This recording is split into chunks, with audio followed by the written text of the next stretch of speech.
Namaste, Virgos and Virgo risings, and welcome to Soul Horoscope SUPERscope's weekly report. My name is Christopher Witecki. I call myself the Sensei to Serious Joy. I'm here to help you step into your personal enlightenment. And this is called a SUPERscope because it's super. It reaches out to more than one personality type. So this is for the Virgos, the Virgo risings, and the Venus in Virgo personalities. So if you have Venus in Virgo, I'll do a little love scope for you a little later in this horoscope.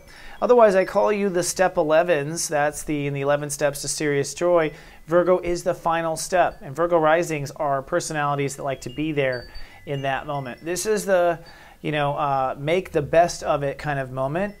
And for Virgos, you're moving into a new powerful step in your life, a new step 3 or a new belief.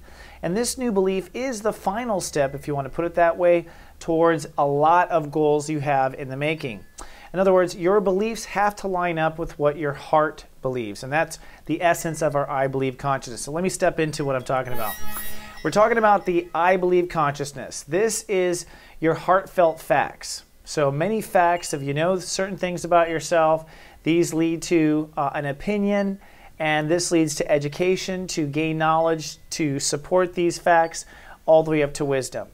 The problem with Virgos and Virgo risings is they did not start with heartfelt facts. They did not necessarily go out in the world, I think, and say, I believe that this is the way it is, and search for your heart believes this, and to move out to prove your heart right. Rather, I think with where Pluto is in Capricorn and some other things we're going to talk about today, you have up until now been operating from a belief that is not to the core of your heart. And this is a fundamental change and the last step in a lot of changing we've been doing. Now, for starters, we're still in this Grand Cross, and this is good that we're in this. Honestly, as we go down this path, I'm grateful for it. I'll tell you why, because it's giving us the ability to change without life changing too fast. Across the horizon here, Uranus and Mars, this is a fight within yourself, within everyone is having the same fight, between trusting yourself on new and higher levels, and then also on a very material level, self-esteem and the ability to manifest money.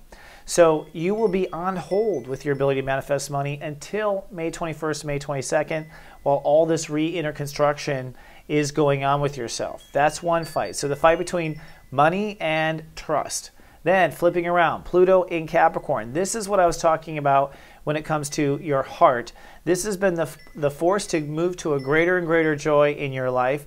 The Virgos and the Virgo risings are being restored to their virginity, if you want to put it that way, a restoration of the heart. This is a major turning point at this point with this Grand Cross, turning toward the heart, and it happens really, I think, last month with the Sun in Aries, where you were making the necessary trust steps to move forward. But the biggest, fastest moving part of this whole story is Jupiter at the bottom, the pendulum, if you will, and it is currently direct and staying direct. And this is the force for you to really take your place in society.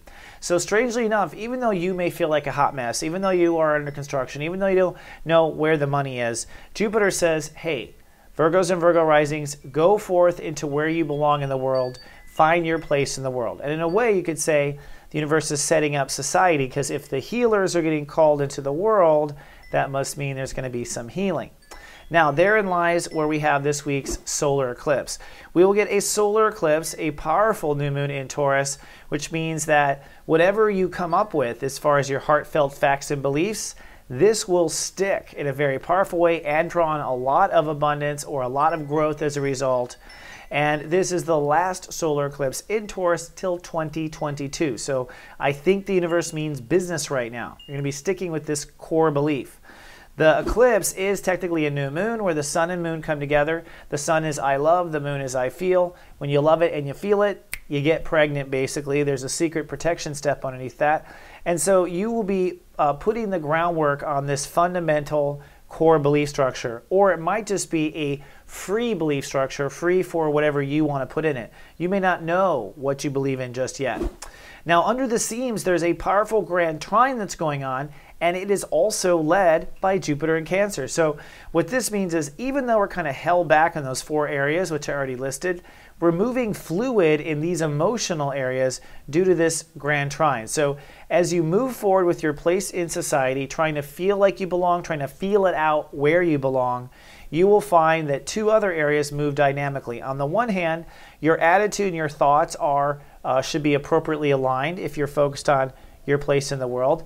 And then over in relationships, your overall ability to heal in your relationships, heal your relationship to yourself, heal your marriages, come into a healing with all that comes again, says Jupiter in Cancer, by moving forward. So you're going to keep building in your social all the way through the summer.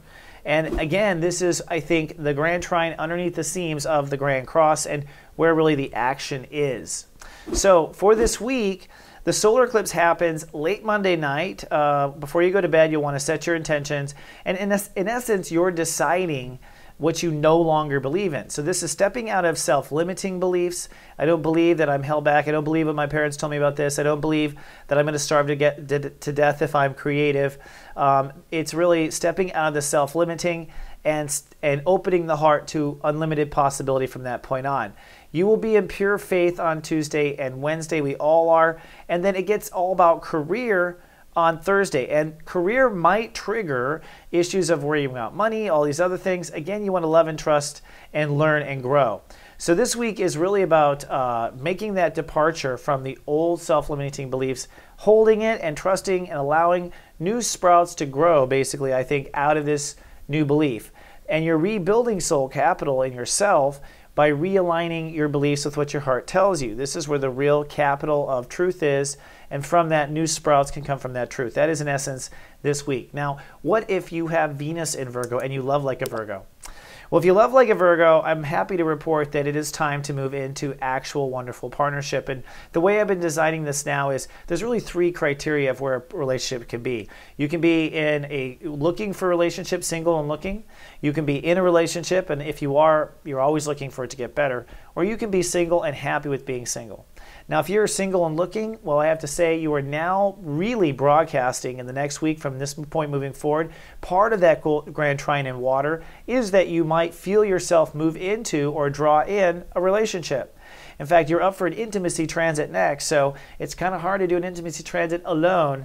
And this is one of those little secrets to being an astrologer that I know a relationship is likely next. So for those single, likely a relationship. For those in a relationship, you're now moving into a synergy where the relationship will become greater than just the two of you, or the sum of the two of you. So this is about working in a wonderful synergy to where it is fantastic.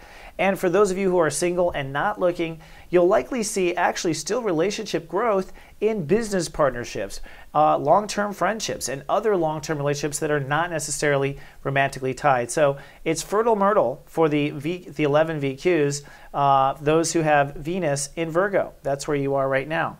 So if you have a Megascope monthly report, I highly recommend you watch it right now. I did a section in week 4 and 5 about the solar eclipse. It'll give you a lot more detail and backstory than I can here. And if you don't have one, you can still get one at soulmart.me. If you like some in-the-moment real-time reality coaching, I have this awesome invention called GA Venus.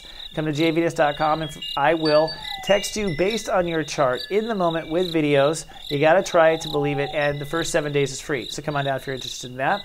And if you are on YouTube, thank you so much for watching. Please subscribe to our channel. We do appreciate that. Or if you'd like to give back, you can come to Facebook and tell your friends about us. We appreciate that as well. And if you'd like me to email you 7 days a week with the Zodiac weather, just come on down to soulmart.me and get on our subscriber list. Well, that wraps it up for the Virgos and Virgo risings. Remember, you want to create a new core belief, and that core belief is a belief in yourself, if it didn't say so already. Because when you say, I only believe in what my heart agrees with, you are believing 100% in yourself. So it's time to get down to that focus this week, Virgos, and see what can come out of it. A new life purpose, perhaps. That's all I have for the next 7 days. I'll see you in 7 more. Until then, live, love, be.